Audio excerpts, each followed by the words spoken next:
Hello, my name is Brian Hamilton, and I'm here to do a presentation on a proposal that I'm doing for tabletop RPG therapy for the institution where I work. I wanted to just go ahead and share this with the gaming community so that you can maybe think about whether you want to try and do something similar for your own practice or wherever it happens to be that you work. Um, just to give those who aren't familiar with what tabletop RPGs are, they're games where players pretend to be characters from various films or literary genres, describing the actions of their characters and using dice to determine whether their characters' actions are successful. Tabletop RPGs are used in a variety of ways to help clients with issues like critical thinking, emotional regulation, communication, social interaction, self identity, and behavioral modification. Um, One of the nice things about tabletop RPGs is that they often use characters from fantasy, horror, and science fiction, which are representative of various personality archetypes. So, for example, the image presented here demonstrates how different characters from the Marvel universe represent the different personality archetypes from the Fascinate personality assessment test. By pretending to be a fantasy character, kids, teens, and even adults have an opportunity to experiment with different personality traits that they may not feel safe or able to express in their daily lives.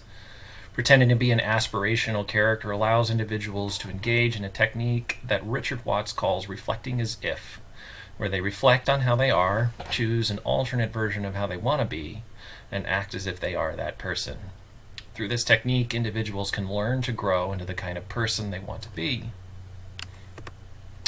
As a personal anecdote, I used to have a very difficult time controlling my frustration when playing games. I decided that in a game I was playing with friends, I would play an elven monk who would welcome all events as positive experiences from which he could learn. I played the elf for maybe 3 to 4 sessions before we switched to another game. However, after the experience, I started to notice that I was no longer getting as frustrated when playing games with friends, a result that has lasted for almost 2 decades now. So treatment would involve closed therapy group sessions with 4 to 8 clients, 12 to 18 years of age. The sessions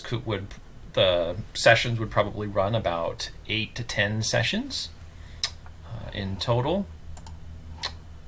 Clients would start by filling out a short survey before the first session to get a sense of what style of role-playing genre would most interest them. Common role-playing genres frequently include one or more of the following themes: fantasy, science fiction, superheroes, pulp action, steampunk, gothic horror, modern realism. Based on the client's feedback, the clinician would then select an appropriate role-playing game system to represent the genre. Common role-playing game systems include Dungeons & Dragons, D20 Modern, Savage Worlds, Pathfinder, Starfinder, and GURPS. Session 1 would involve world creation. The clients would gather together and contribute different elements to the world through turn-taking and discussion. Therapists can facilitate this discussion using techniques like the following. If you're doing a fantasy world, you might have your players pretend that they are deities in that world. And then based on their deities' personalities, they might introduce different elements. So things like who worships their deity. Are there certain world features such as mountains, deserts, forests, lakes, oceans, or Arctic tundra that the deity favors? Is there anything that the deity loathes? What sorts of concepts such as love, profit, luck, etc. would your deity want to introduce into the world? If you're doing a cyberpunk setting, you might do something like pretend that the players are CEOs of different corporations. Based on their company's interests, what are they doing to ensure those interests are maintained? What problems do those interests cause for others in the world? And how do those interests benefit their customers? If you're doing gothic horror, you might have your players pretend that they are an elder evil who wishes to destroy the world. Are they demons, an alien intelligence, an interdimensional being? What is their history? Are there other elder evils in the world with which their characters are in conflict? Who knows about their elder evils, and how do they prevent those who would foolishly try to thwart their efforts from knowing about them? Session 2 would involve character creation. In this session, clients would create characters who represent their ideal selves. So for example, if a client struggles with social anxiety, they might create a character who is confident and popular. If a client struggles with depression, perhaps their character is one who is optimistic and bubbly. If clients are struggling with this exercise, you can use common personality assessments or online quizzes to help them figure out what kinds of characteristics they want to emphasize.